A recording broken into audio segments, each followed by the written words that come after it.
And welcome to my second debug record session where I try to walk through a Julia issue and find a solution. This time I've actually already found the solution for this one. I'm going to try to go back and show some of the techniques I used. The goal is to try to make a slightly shorter video than last time, so we'll see how that works out. So this is the issue that I'm looking at here. There was an issue open that said there was a nonsense type error. And we can see, indeed, there was nonsense here. It's saying it expected one thing and it got the same thing, but it was still throwing an error. The issue is quite nice here. It has information about when it was reproducible, very useful for the future, looking back and trying to reproduce this issue.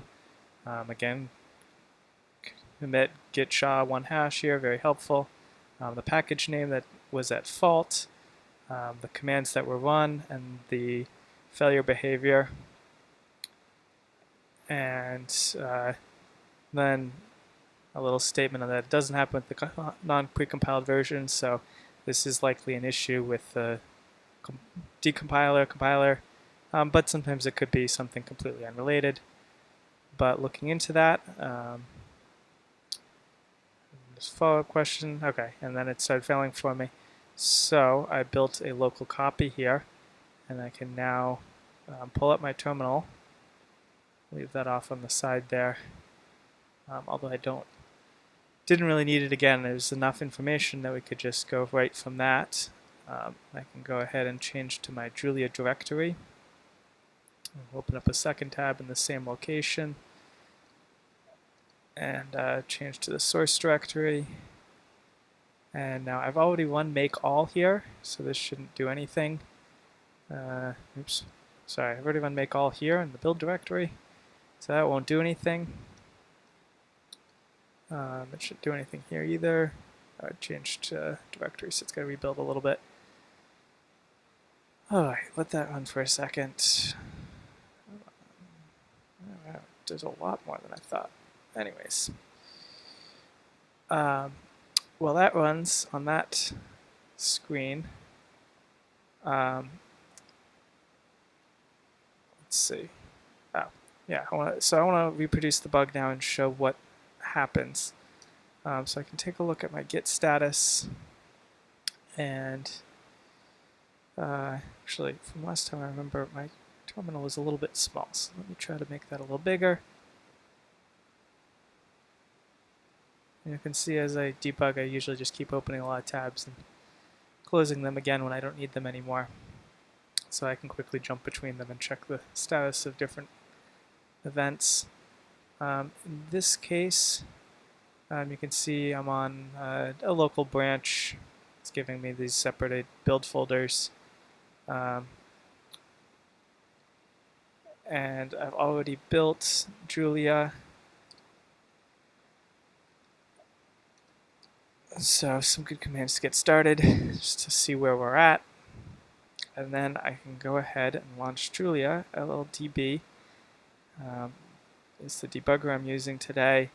Since this is on a Mac, LLDB is a little bit better. If you're on a Linux like last time, GDB is what's available. I'll go ahead and launch the Julia debug version and run that. This is going to ask me for my password.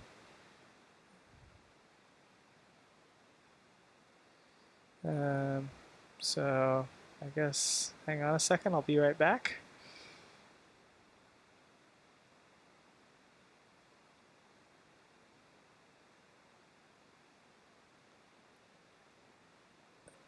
Now that I've typed in my password, the LLDB is opened and let me run the process and get right to my Julia prompt, and then I can go and try to reproduce the bugs. So I do base.cache compile convex. I've already run that. It takes a little while, so I'm not going to run it now. And then using convex to show that it's able to be loaded, and then switching back in my history here with Control R. I want to go ahead and pull up an eval file that I have used previously. Package.test is going to do extra stuff, running it in a separate Julia process, and I don't want that. I want to run right here, so I just eval the file directly. And this will take a minute, I believe. Oh, no, it filled right there. So this is the error that we expected. And so from past experience on this, this typically means that there's been some corruption in the cache.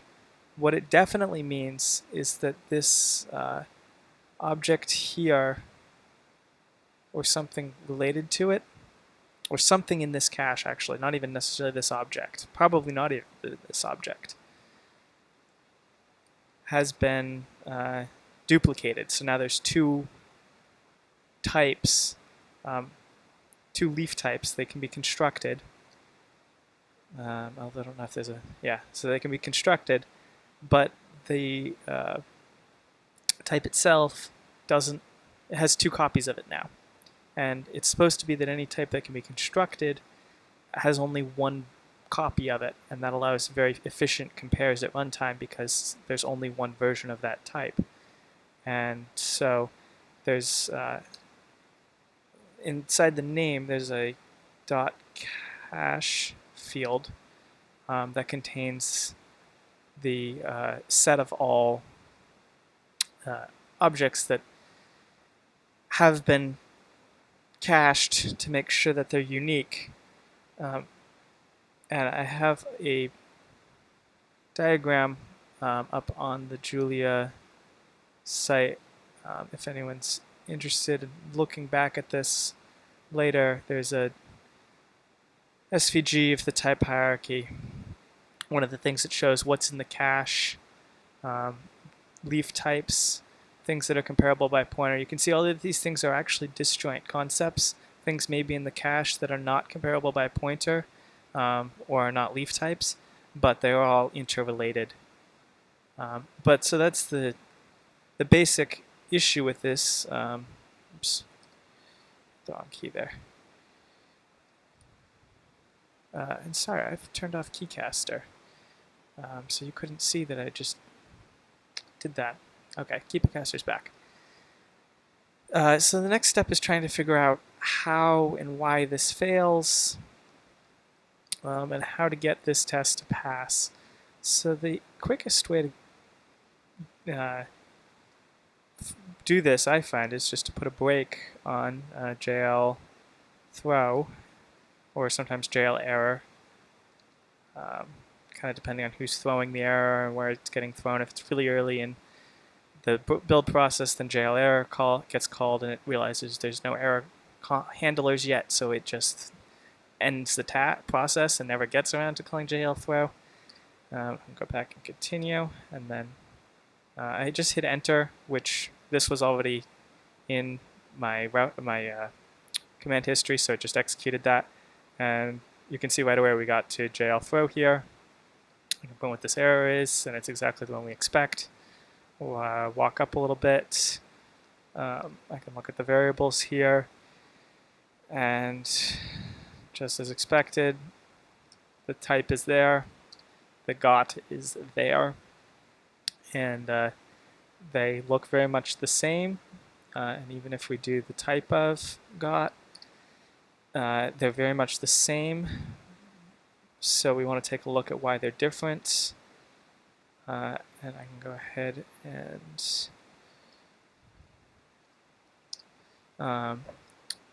print the dereferenced version of this, and I see the UID field is 17808.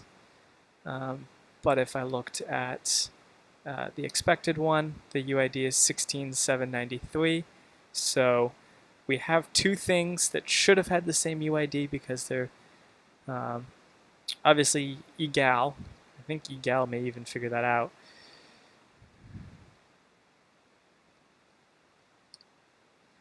But so egal knows that these things are the same, which means they should have had the same pointer.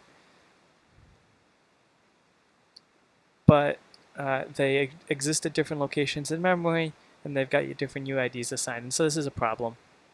We know there's something wrong with the type cache, but at this point we don't know what, and because this is a cache, issues with it are probably going to show up much later in the execution than the actual problem. And as we'll find out, the convex package isn't even to blame for this bug, so much later. The next thing that I did then for this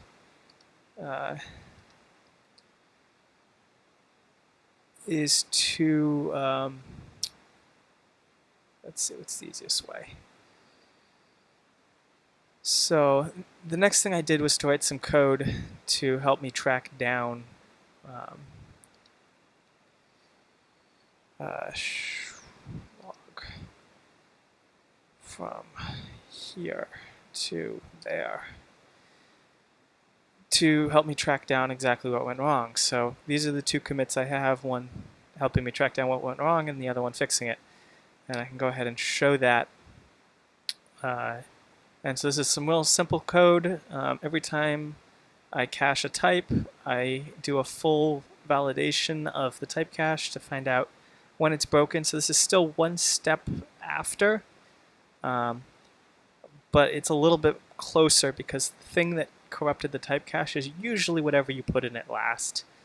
And so failing one step later is pretty good.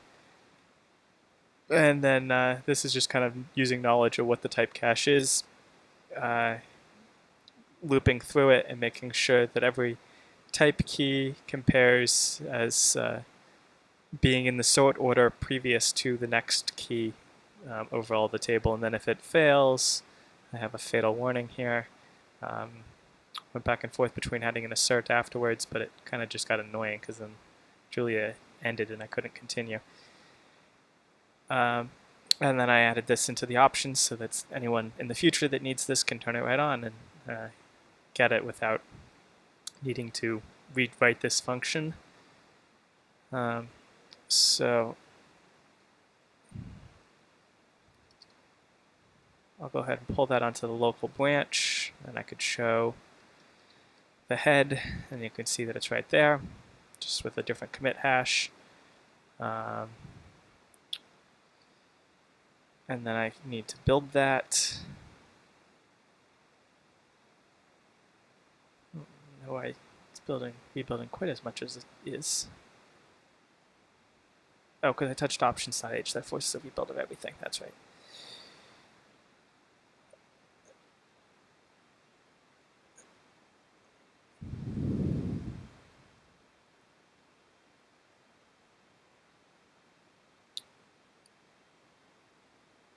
All right, that finished. So then I'll go ahead and relaunch this.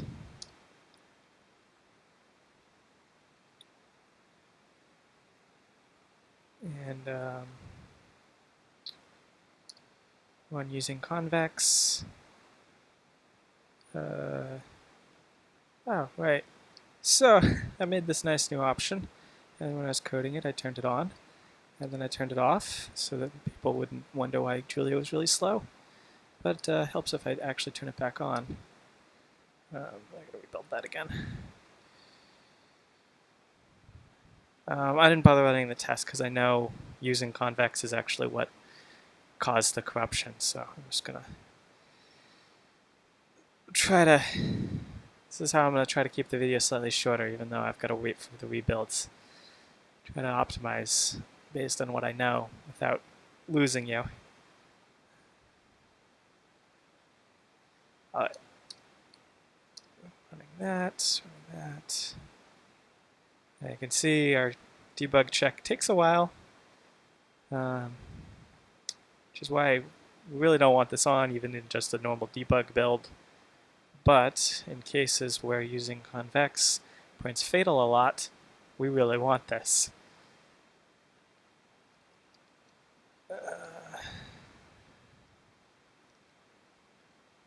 So the next question is, okay, how do I get it to, how do I get a little more information out of this? So this is all around line 1967. validating the cache, and we print on line 1984. So I'm going to go ahead and add a break to jail types 1984 and start this over. Since the type cache is already corrupted, it's not very informative to continue looking for new corruption. So after starting this over, go ahead and do that, and now we're stopped. And now I can look at where I am in the type in the cache, and we can see that's not the type that was failing for us earlier. So the type that got corrupted is probably one of those two, since we've stopped as soon as we've before we've modified the cache again. Although it could have been any type in the cache that changes, and then you just get crazy things going on when you try to insert another type, ending up in the completely wrong place. So now we want to find out where this happened, and so I can see this occurred in restore incremental, which is kind of what we expected, because we thought this was a bug related to the incremental deserializer, and okay, we're getting an issue that's happening during that, so that seems pretty likely. And then I can print fname here, and we see, oh, okay, we haven't actually gotten around to loading convex yet. We're still in mathprog base, and that's where it's failing. So we can use that information in the future to say, okay, I don't need to run all of using convex. I can just look at mathprog base, and I'll have to compile mathprog base, and it'll show the same error. And that'll be useful in a minute here. So the problem now is that the error has already occurred, and we don't have a lot of context on how or why it occurred, and that's really what we need next. So I'll print a little bit of state here. Moved further than I wanted. So what I just showed is that this function's looping I over this flag ref list, and so we are now up to the 32nd item in the list. Kind of confused how that changed, because I thought it was at the 12th item the last time I debugged this, but I guess rebuilding stuff has shifted it on me. So now I kind of just need to start over. I want to put a breakpoint at line 2057 and start over. The problem is here, the previous run already caused the error, and now I want to see the error happen. And there's not a very good way of figuring out how to see the error happen. But what I'm looking for is a way to figure out, why did that show up? What modification ended up corrupting the cache in a way that was not intended? So step through here a bunch of times, and then I can print DT and see what we're going to put in the cache. Walk through again. Go through. This cache, as you can see, actually walks by 3s, so 30 is not quite as far.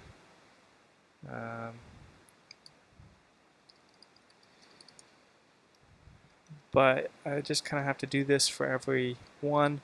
The last times it was only I of 12, so there wasn't much point in trying to automate this.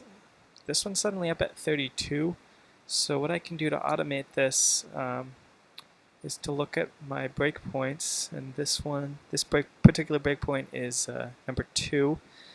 So I want to modify command add to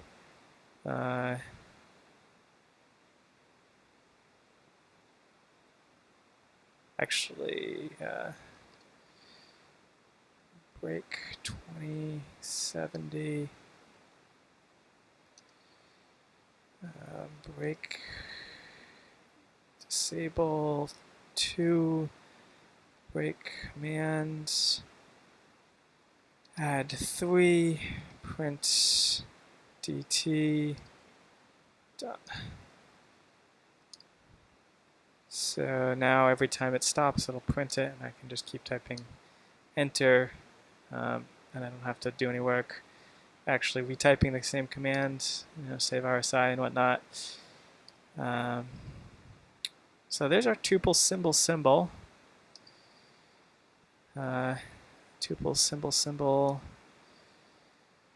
tuple of symbols, array of tuple of symbols, tuple of symbol ints, default NLP solvers. How far have I gotten? 2. I've gotten a smaller number now. Oh,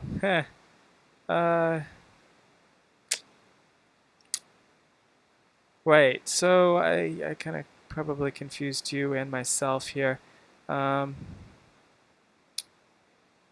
just changed back to 2 because of where I was in the backtrace. I forgot to go up and look. Fname was not in MathProg base yet, so I was not looking at anything particularly interesting. Because I wasn't loading the right module at the time. Now I'm actually loading MathProg base, and so we can see default NLP solver came first, and then an array of uints, a tuple symbol expr, tuple int, symbol, tuple symbol, and this is where I see something that I didn't quite expect or want, although it's very subtle. I put tuple symbol in the table after I put array of tuple symbol in the table. And so you can see this one already was created, and so t is not equal to dt. So after we cached the type, that returned a new instance of the type. So this was our dt was our non-unique instance, and t is our unique instance. And so now this function is going through, and everywhere in the serialized code, it's replacing every usage of dt with t, so that all of them are unique after this function returns. But the problem is one of our usages is right here. That usage is now going to be changed. And so that's an issue. And there's no, I don't have any good way of saying how I figured that out other than to say I've tried to figure out things that would affect the cache, and this is one that I knew could affect the cache, and so I was kind of just looking for it. Having been the original author of the code, I had that advantage. And so right there, though, is the issue I was expecting. And if you remember earlier, this was actually the one that had showed the cache corruption array of tuple symbol. So that's a second indicator that, yes, in fact, that was probably the one that failed and got mutated. And this is how it got mutated. So the fix here is to make sure that every type parameter ends up getting cached before its type. And previously we were just trying to do that by construction and just setting up the serializer to do that. Didn't work out. So need to go back up here and put in a check. Git show. Need to have a way here of trying to fix that up.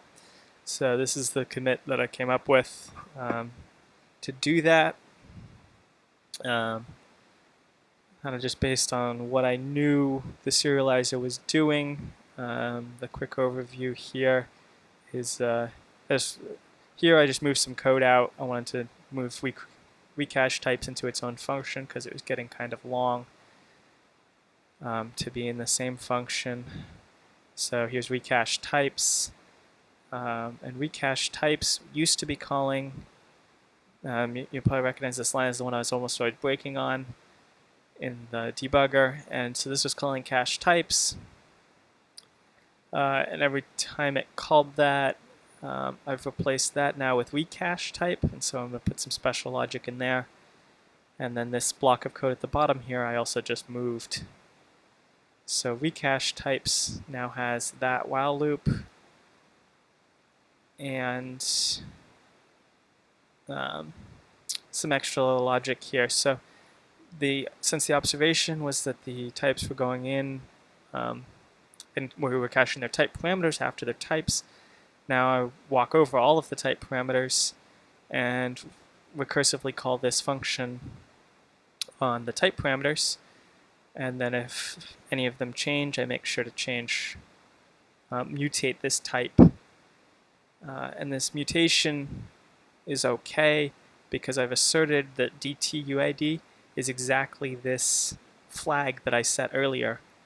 So that's the other thing I changed here, is that every time I push something in the flag ref list, I also tagged its UID to make sure that would show up here. And so I've tagged the UID and then cleared the UID so that cache types will assign it a real one. And then the last thing is that because I've just mutated this type, I go through the flag ref list and find out if there's any other usages of that type and replace those and then delete them from the list. And that's just the code from that used to be down here. And that's everything. So then when I cherry pick that commit and build it,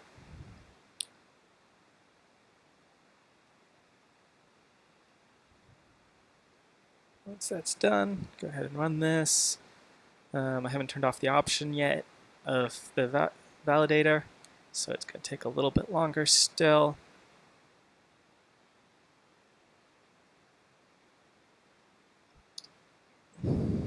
But now using convex does not throw an error, which is great to see. And then I can run the test just to show that our validated cache is now not causing issues. There's probably too many double negatives in that sentence. Now we just show that everything looks peachy, and that's it. So that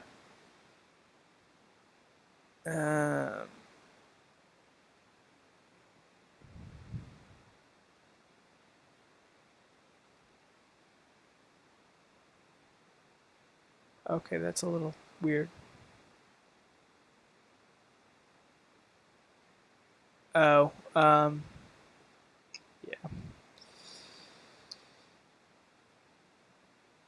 The error we fixed was that we were causing cache corruption when loading mathprog base, which means the compile for convex probably didn't work out very well because it was trying to build convex from a corrupted cache.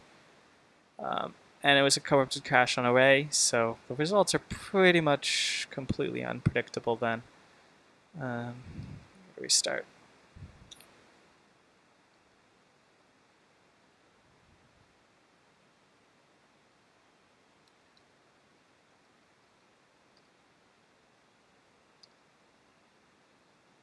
I'll go ahead and clear that before going back over here to using convex, and then I can try the eval file.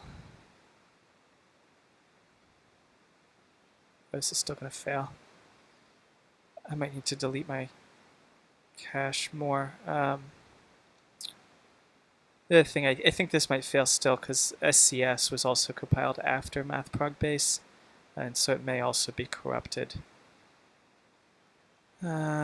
So yeah.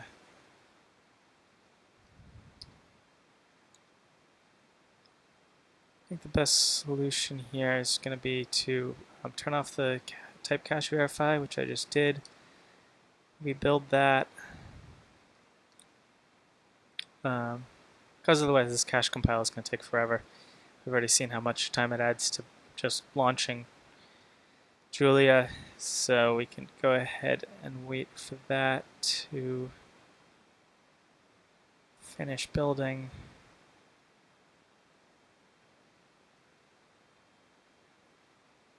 And as soon as that finishes building, I can relaunch this.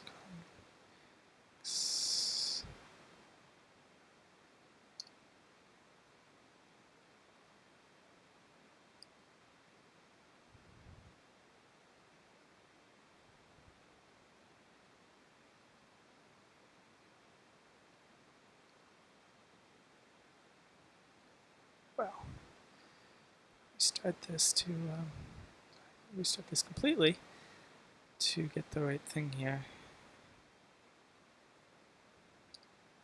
I mean, this is just going to keep failing because I'm just reusing the old version until I actually restart it. And let's see, was those two enough to recompile, or did I really need to do more? All right, let me go back at this. Oops.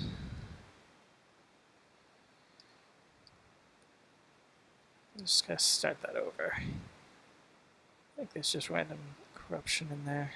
Cache compile. That's confusing it. Or something else is going wrong, but since the type cache is not corrupted anymore, I suspect that it's caching the broken behavior, not still broken behavior. I just need the actual rebuild to get us there.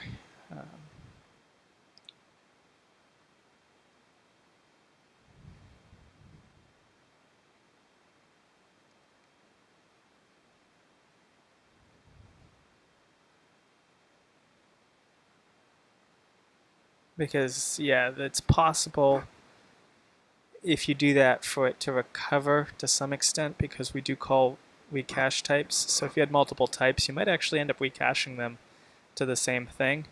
But if any of them happen to be type parameters, we'd run into the same issue where we're not able to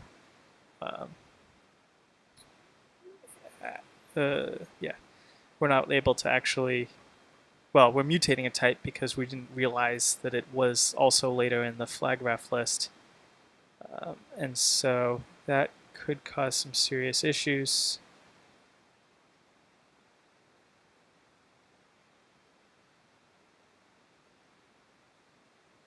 And yet it's still now not working.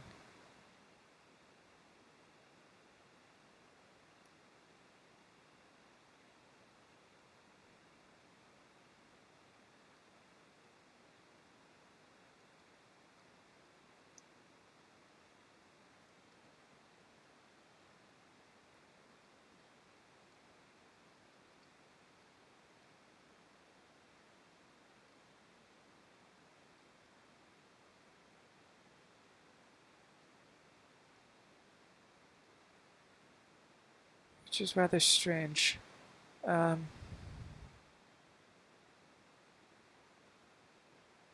What's really kind of confusing me is the error I was getting when I worked on this bug was actually a different error.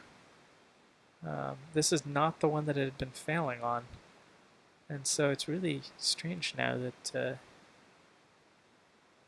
it's giving me a different error and it's still failing on it.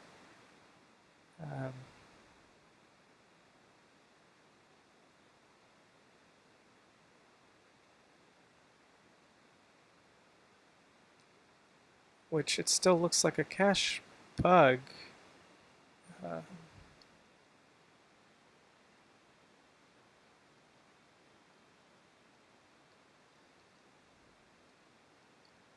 But we had no indication that there was actually any corruption.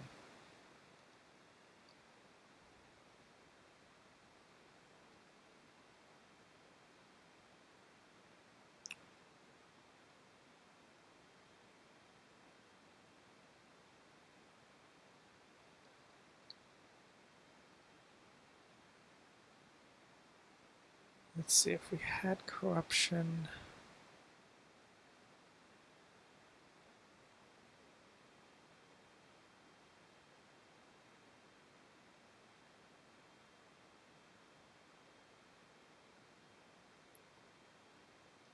If there wasn't any corruption, it should be easily detectable because, well, it's a dictionary and those get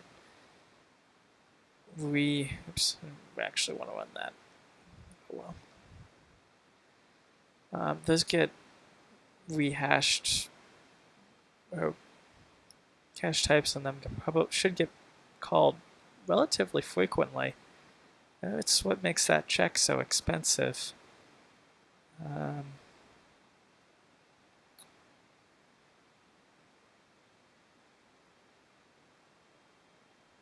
So it's surprising that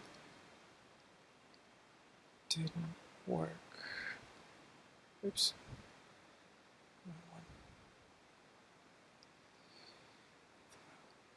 This one I was thinking of doing a breakpoint, which is another useful place to put a breakpoint.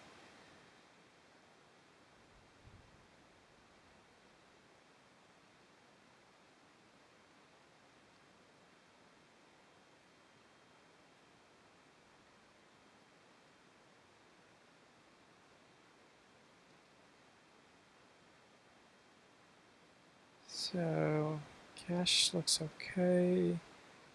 Make some sort of weird type.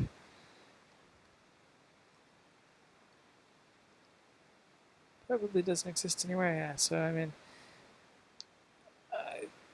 our cache should be fine. And if we built everything,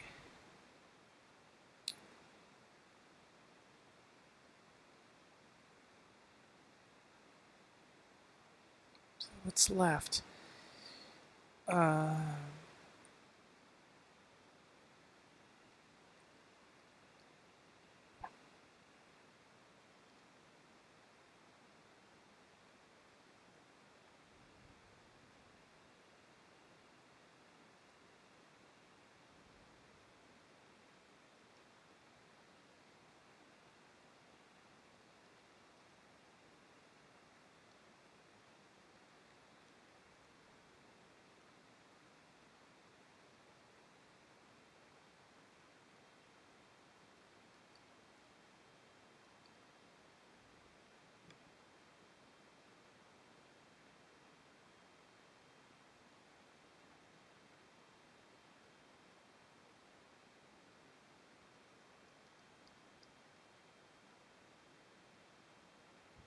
That's true. I'm not actually making many breaks on that line, but it's slow enough that it's there.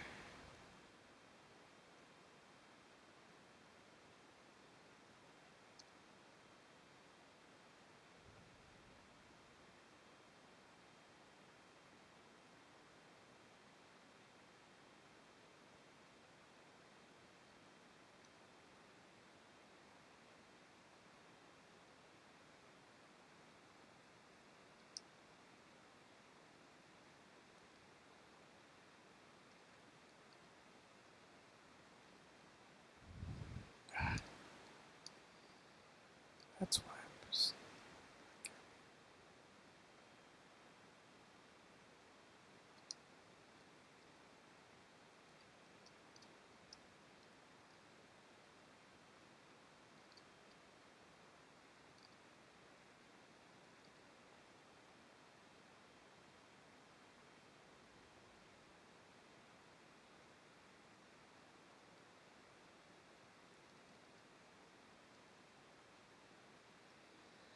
Okay.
Okay, so they disagree on the first parameter. So I probably had trouble caching this one because of this disagreement. And that disagreement is a disagreement on the identity of tuple symbol uint64.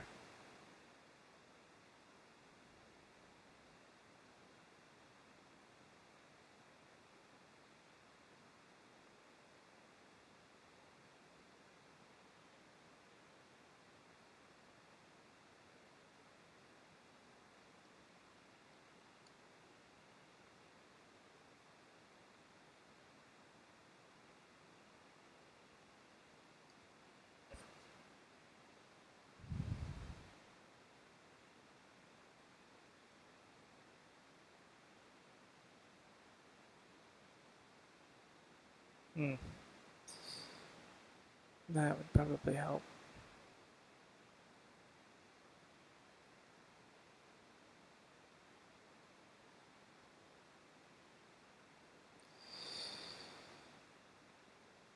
Probably helps if you actually type your things right. Cache P.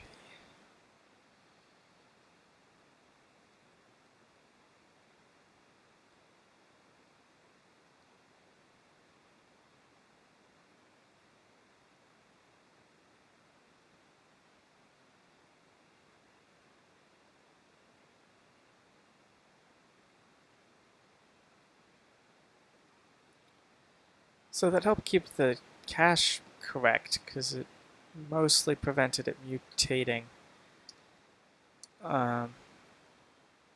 Because this recache type also handled mutating the flag ref list. So you at least got one instance of it now, unlike before where you could get multiple instances. But I made a typo here and I called jlsfixset and just put p right back in instead of actually updating it to use the cache p. And then we start all of that. And so hopefully this will work. So as I said, I had a different error last time, which was not running into quite the same issue. Very closely related issue, but it managed to avoid this particular error condition. But yeah, it's an ordering bug, so this serializer could have compressed this in any order, and if it happens to pick the right order, there's no issue. For some reason, this particular test seems to be fairly hard on that. But that got further, so I'm going to assume this was all correct now. I know at some point this will fail due to unrelated issues that occur even without the, yeah, that one. That occurs even without caching, so, but that seems to have cleared that up.